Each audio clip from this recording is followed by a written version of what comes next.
Hello and welcome to Spotlight. Thank you for talking to us. MAMI, it's a festival that's been nurtured by the film community themselves. So what has been your biggest challenge and your biggest achievement?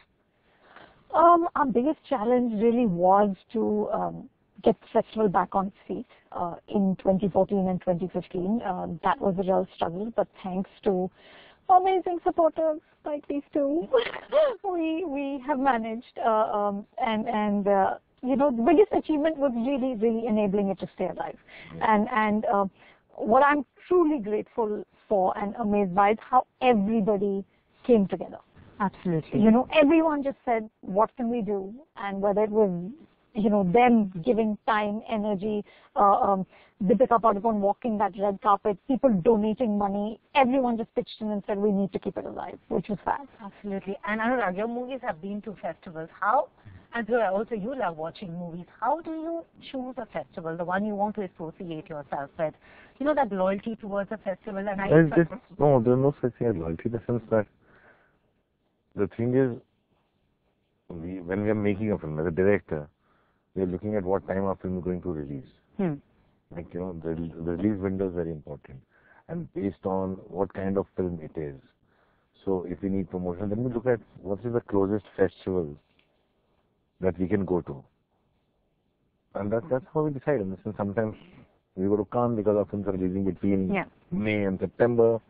We premiere at Venice or Toronto if it's releasing post-September, or try and hope to go to Berlin. But it doesn't depend on us. It depends on them to choose us. We can send our film. We can hope that they like our film. Generally, that's how it is. But our loyalty somewhere lies down with our home festival, our MAMI. Absolutely. And first it was, the idea behind MAMI was to first make it relevant to Mumbai and then for the rest of the country, and we're happy to have it in Delhi. So what can we Delhi-walas expect? Because it's been a while since we had a festival, and those long queues have been missing for a while now. Yeah, this is the year-round program. So we're taking baby steps. This is the MAMI year-round program, and we hope that it will lead up to bigger and more ambitious things. But you can expect great films like Isle of Dogs and Hereditary, which are the two films that we're screening. But really good cinema. This is all about fostering good cinema. For me, when I discovered cinema, and I had no idea I wanted to be in cinema.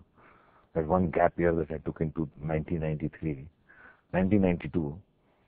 All these Japanese embassy, the Russian embassy, the Alliance Francaise, and the Max Muller Bhavan, and Shakuntalam was there. We used to screen these movies on the weekends and things, and that's what kind of created that thing in me that I want to be part of it, which led me to a film festival, which led me to Bombay. And I think that has disappeared from the city, kind of. It's become very rare, and it doesn't happen. True. Shakuntalam is shut down. The world has changed a lot in 25 years. I think MAMI should be able to do that. Hoping that the students across the universities will join the MAMI Film Club. And they are more important to join the MAMI Film Club. They are more important that they come and they discover this whole world of cinema that leads them to what cinema can possibly do, except obsessing over box office numbers. Yeah, and you know what Shekhar Kapoor actually said? Bollywood is obsessed with the weekend numbers of the box office than anything else. Do you agree or disagree with that? I don't think the industry, the industry, of course, the trade is because they are the trade. And that's their job, and that's their job. So producers want to know what's running. They want to know how many footfalls are at the cinema, people going to the theaters or not, because there's an influx of so many things and so many parallel forms of entertainment and formats right now. So it is their job. Of course, if I'm a director, I want to know if my film is making money, if my producer is making money, an actor needs to know their box office.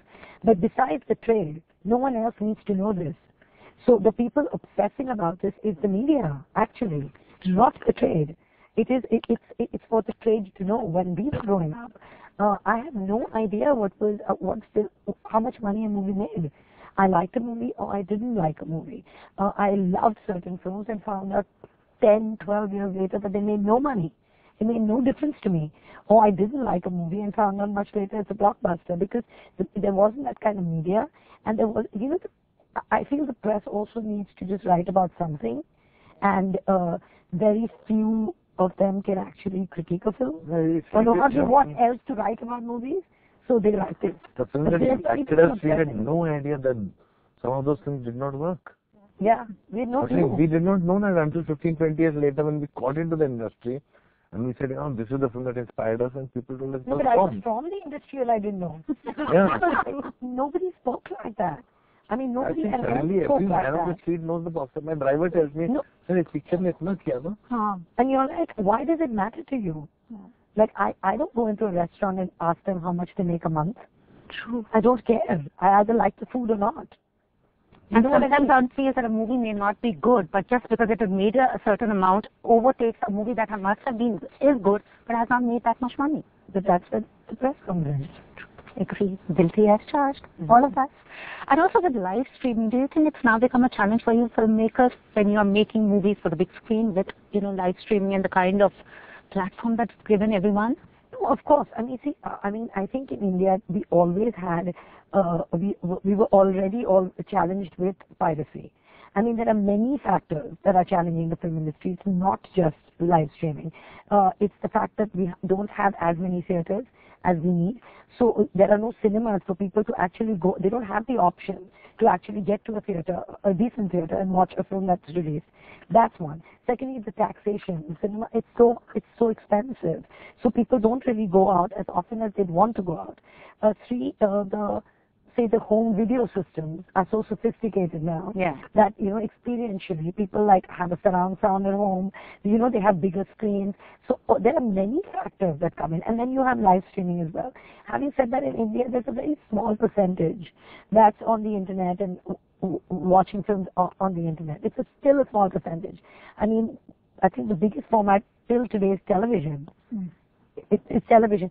But somewhere, I mean, it's the only form of popular culture in India that survived and will continue. So I just hope that the theatrical lives on, I hope that nothing happens to it. And nothing can replace that. It's a collective experience. Yeah.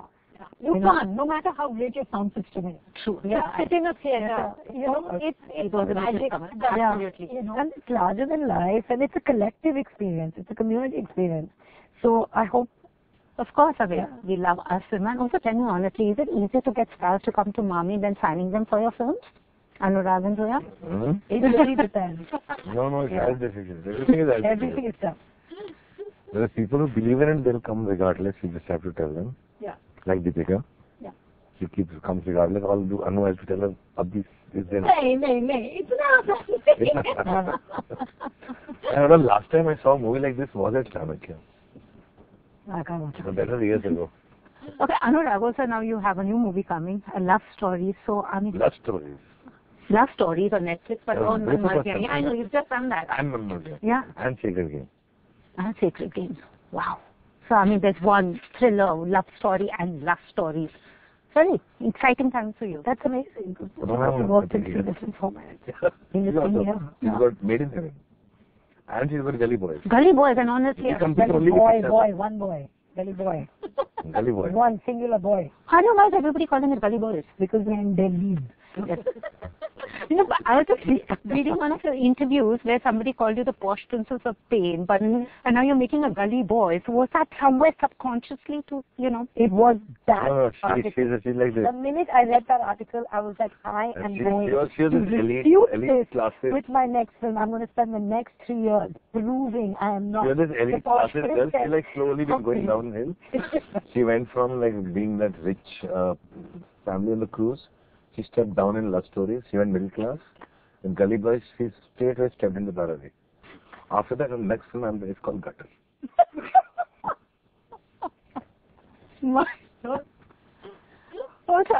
Also these days, exciting times for the box office. Movies frontlined by women. I'm not going to call it women-centric. Doesn't matter because we never call it male-centric. But doing really well. We had Razi, now we've had Veereti Wedding. So that's a Razi. It's amazing. Well, for Razi to make money is the best thing that has happened.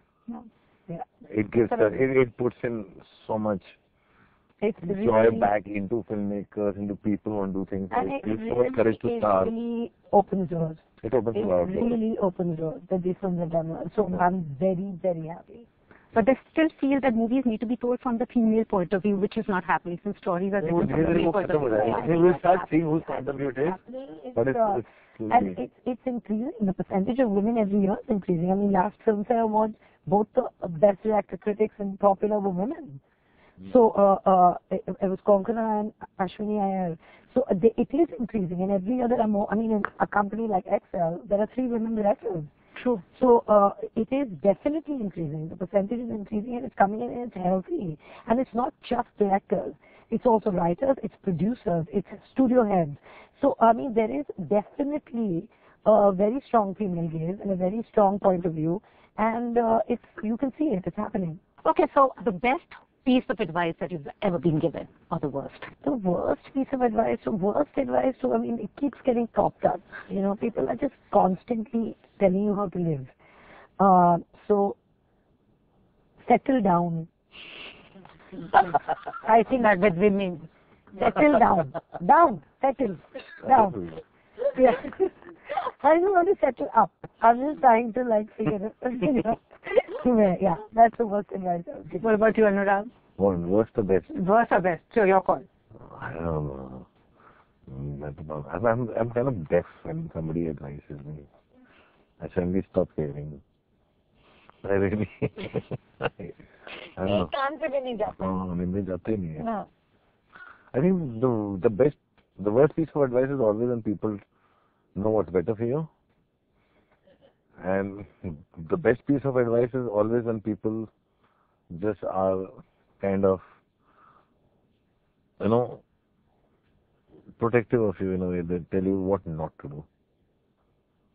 I think as opposed to what to do. As opposed to what to do. Worst is when people tell you what to do. Best is when people tell you avoid it if you can, because, they also have this patience to explain it. And Anu, what about you? I mean, when you're reviewing films, how do you face a director whose movie you may have just banged? No, there's no come from MAMI. Directors, Anu has to face fans. Fans and actors. Directors are very simple. They like Anu. You have to just watch MAMI every year. People who don't turn up at MAMI, those films were trashed by Anu. People who turn up at MAMI, Anu liked their films. No, Anu has to be aware of fans. Anu is in the cauldron. Anu is there. Anu is hanging from it. That if her hand slips, she will fall into the boiling thing. Okay, your high point as a director, your biggest achievement, high point, very exciting. Any movie of yours that gave you an excitement and thrill? I mean, my first film, Luck by Chance, because that was the fact that I was a director. Well, she was a director. She was very happy. Yeah, he was my high point. She's very happy she got to direct me. Believe this. But she got to direct me and he was very good in Luck by Chance. Yeah. Very good. I think making my first film. And what about you? Everybody's high point is releasing my first film.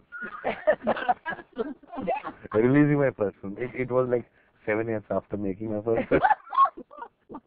But honestly, Anurag, when you're scripting a movie, are you thinking about it as an audience, or are you just thinking as a director? I am not thinking. No, I'm thinking as a director also.